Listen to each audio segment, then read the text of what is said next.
Gusto mo bang hindi ka mawala sa isip ng isang babae kahit hindi ka nagpaparamdam? Gusto mong habulin ka kahit hindi ka naghahabol? May sikreto sa likod ng push-pull at reverse psychology. At pag ginamit mo to ng tama, ikaw ang magiging droga niya.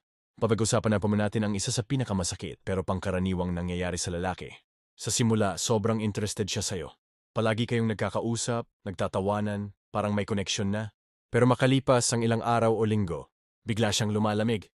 Hindi ka nauna sa message thread niya. Hindi na siya ganun ka-reactive. At ikaw, natataranta. Nagme-message ka ng mas madalas. Nagpaparamdam ka pa rin ng effort, pero parang nawawala ka na sa radar niya. Ang tanong, bakit ganun? At ang mas mahalagang tanong, paano mo maibabalik ang dating intensity ng attention niya nang hindi ka nagmakaawa? Alam mo ang masakit? Kapag nararamdaman mong nawawala ka sa isip ng isang babae, nawawala rin ang confidence mo. Biglang kang nagiging paranoid. May iba na ba siya? Ako ba ang may mali? Kailangan ko ba siyang habulin ulit? At dahil dito, nagkakaroon ka ng emotional instability. Mas lalo mong hinahabol. Mas lalo kang nag-overthink. Hanggang sa maramdaman niyang desperado ka na. At yan ang eksaktong dahilan kung bakit mas lalo siyang lumalayo. Because the more na hinahabol mo siya, the more na nawawala yung thrill and emotional tension. Hindi siya nawawala dahil hindi ka enough. Nawawala siya dahil hindi mo alam kung paano panatilihin ang interest. Dito sa papasokon sa push-pull technique, na kapag tinerno sa reverse psychology, nagiging napakalakas na weapon ng mga lalaking ayaw ng habol, gusto silang habulin. Let's break it down. Ano ang push-pull? Push-pull ay isang psychological dynamic kung saan push, nagbibigay ka ng interest. Affection complements effort. Pull, binabawi mo ng konti. Silence, delay, space. Ginagamit ito para i-maintain ang tension, excitement at attraction. Ang babae ay nagre-react sa emotional momentum. Kapag sobrang steady at predictable ka, nawawala ang thrill. Pero kapag natututo kang magbigay at magbawi sa tamang timing, natututo siyang maghintay sa response mo. Mag-effort pabalik. Pag-isip ng anong iniisip niya, bakit bigla siyang tahimik. Ano ang reverse psychology? Ito naman ang art ng indirect influence. Instead na sabihin gusto mong pansinin ka, pinaparamdam mong hindi mo siya kailangan. At dahil dyan, siya mismo ang maghahangad ng validation mo. Example, instead of saying, bakit hindi ka nag-reply? Say this, mukhang busy ka. Mukhang masaya ka kahit wala akong message. Boom! Instant hook. Bakit? Kasi tinurn mo ang emotional power. Ginamit mo ang expectation niya laban sa kanya. Ginulo mo ang logical pattern niya. How to combine the two. The combo works like this. Push. Gawin mong sweet, warm, fun, flirty. Pull di biglang babaan ang intensity. No message. No compliment. No validation. Halimbawa, 1. Day 1. Bigyan mo siya ng meaningful compliment. 2. Day 2. Delay mo ang reply. Tanggalin ang emoji. I-cut short ang conversation. 3. Day 3. Magparamdam ng konti tapos mawala ulit. Resulta? She gets emotionally hooked. Hindi ka predictable. At mas lalo niyang gusto na ikaw ang mag-initiate. Halimbawa, push. Alam mo, sobrang nakaka-inspire kang kausap. Gusto ko pang makilala ka. Pull. Next day. Sin lang kahit nag-reply siya ng, oh, thank you. Wait 2 days. Tapos message ka lang ng, was just thinking of something funny kanina. Pero never mind. Nawala na. Resulta, mind games initiated. Siya na ang curious. Voice and body language. Kapag magkausap kayo in person, ang magpakita ka ng interest sa simula ng convo. Eye contact, smile. Sa kalagitnaan ng usapan, bigla kang magbago ng topic, lumayo, look somewhere else. Then babalik ka ulit sa topic niya. Pero mas low energy na. Push-pull gamit ang katawan at presence. Social media strategy. Mag-post ng isang IG story na subtle flex na sa gym, work, event. Huwag mag-like ng kahit anong post niya. After 3 days, mag-comment ka ng, nakita ko story mo. Sakto, dyan din ako pupunta next week. Nagpakita ng presence. Pero hindi clingy. Proof. Psychology behind the strategy. 1. Intermittent reinforcement. Kapag ang rewards ay unpredictable, minsang sweet, minsang distant, mas nagiging addictive. 2. The Zeigarnik effect. People remember uncompleted tasks more than completed ones. Kapag hindi mo siya sinagot agad, mas nag-stick sa utak niya ang usapan. 3. Scarcity principle. Mas gusto natin ang bagay na hindi palaging available. Kaya kung palaging available ka, hindi ka valuable. 4. Challenge theory of attraction. Ang lalaking mahirap makuha emotionally. Mas gusto niyang patunayan ang sarili niya dito. Gusto mong ikaw ang laging iniisip niya kahit wala kang ginagawa? Sa video na to, malalaman mo kung paano mo siya mapapahabol kahit hindi ka naghahabol. Kapag hindi ka niya makalimutan kahit hindi ka nagpaparamdam, ibig sabihin, ginamit mo ng tama ang push-pull game. Ngayon, matututunan mo ang advanced techniques para mapanatili ang emotional Grip mo sa kanya, kahit wala ka sa tabi niya. Sa unang bahagi ng video, pinag-usapan natin kung paano nakakaapekto ang push-pull at reverse psychology sa unang mga interaction mo sa babae. Pero ngayon, may mas malalim na tanong. Paano mo panatilihin ang interes niya habang tumatagal? Maraming lalaki ang nagkakamali sa mga sumusunod. Masyadong predictable. Laging available. Hindi marunong magbasa ng signals. Umasa agad sa no contact pero hindi na reignite ang attraction. Kaya ang resulta, nawawala ang spark. Wala nang thrill. At ang pinakamasakit, nagsasawa siya. Alam mo ang masakit? Yung iniisip mong tama na ginagawa mo. Pero mas lalo palang lumalamig ang babae.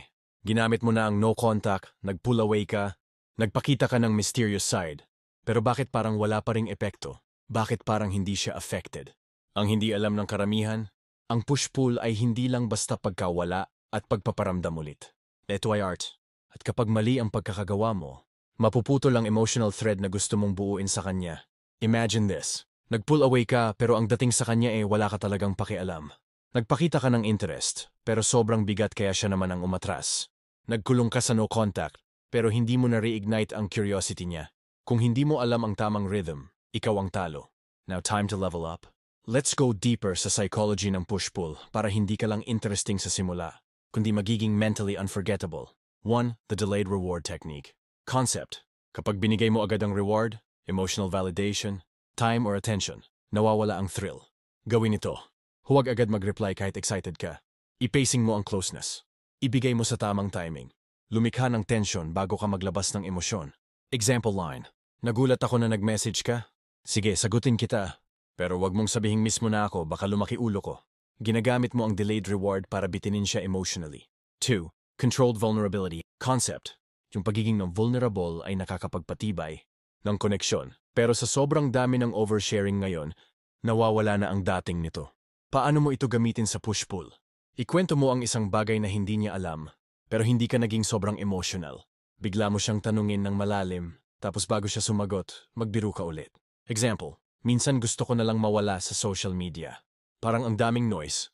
Anyway, nagugutom na ko, ikaw ba laging late kumain? Boom. Deep plus light. Vulnerable plus fun. Push-pull sa emosyon. 3. Silent competition frame. Concept. Hindi mo kailangang sabihin na maraming babae ang interesado sa'yo, iparamdam mo lang. Paano gawin? Mag-post ng subtle hints na may ginagawa ka, masaya ka, may mga kausap ka. Gumamit ng mga caption na hindi directed sa kanya pero may emotional effect. Example, Instagram story na may caption. Minsan masarap din pala hindi mag-reply. Peaceful, productive, clear. Pag nabasa niya yan, lalo na kung tinag mo yung location na may ka-coffee, mapapaisip siya, para kanino yon? At kapag nagre-react siya, that's your cue to pull. 4. Emotional cliffhangers. Concept. Sa bawat interaction nyo, mag-iwan ka ng bitin. Paano gawin? Kapag malapit na sa exciting part ang usapan nyo, bigla kang mag-pause. Kapag natatawa siya, i-cut mo ang conversation with mystery. Example, grabe yung nangyari sa akin kahapon. Ang sakit ng tiyan ko kakatawa. Next time na lang, ang haba ng kwento eh. Ikaw, anong highlight ng araw mo? Boom. Hindi ka lang nakakatawa, nakakabiting ka. Gusto niyang bumalik. Gusto niyang malaman. You become addictive. 5. The anti-chase strategy. Concept. Huwag mong habulin ang babae. Gawin mong ikaw ang habulin. Paano gawin? Kung may lumalalim na usapan kayo, ikaw ang magtapid ng emosyon. Gamitin ang mga linya na parang open door, pero may control ka pa rin. Example lines. Kung hindi lang ako busy ngayon, malamang ikaw kasama ko. Hindi ko alam kung good idea na maging sobrang close tayo. Baka dumami pa yung magtampo. May double meaning. Playful pero may boundary. Walang desperate energy. Halimbawa, si Jay ginamit ang push-pull sa ex niyang nakipag-break. Ginawa niya 10 days of full silence. Nag-post ng mga glow-up photos at life updates. Nagparamdam ng neutral but familiar message. Nire-enforce ng teasing na lines. Resulta, ex ang nag-message, namimiss ko yung kulit mo minsan. Dahil hindi siya desperate, hindi rin siya clingy. He created emotional curiosity. Halimbawa, si Arvin nakilala ang isang babae online. Mabilis ang connection pero natakot siya mawala ang spark. Ginawa niya, after 3 deep convos, 3 days ng low engagement, nag-comment sa story niya ng neutral pero meaningful. Ginamit ang cliffhanger strategy. Resulta, babae na ang nag-suggest ng call. Nag-open up pa ito about past trauma. Ibig sabihin, emotionally invested na siya. Psychological basis. 1. Dopamine and anticipation. Mas tumataas ang dopamine kapag hindi sure ang reward. Kaya mas addicting ang isang taong hindi predictable. 2. Variable reinforcement, Skinner box effect. Kapag hindi mo alam kung kailan ka ulit, bibigyan ng pansin, mas nag-i-invest ka emotionally. 3. Zeigarnik effect, tendensiyang maalala natin ang mga bagay na bitin o hindi tapos. Ginagamit sa push-pull para manatili ka sa isip niya. Ngayon hawak mo na ang psychological tools to make her chase you. It's your move. Simulan mong i-apply ang controlled mystery. Gumamit ng silent competition frame. Gamitin ang delayed reward at cliffhangers. At kung gusto mong matuto pa ng mindset techniques na pang long-term connection, mag-subscribe ka na ngayon. Come on sa baba, Game Master activated kung naintindihan mo ang full sequence ng push-pull. At tandaan, ang babae, hindi basta nahuhulog sa effort, nahuhulog. Siya sa lalaking kayang kontrolin ang emosyon, timing at presensya.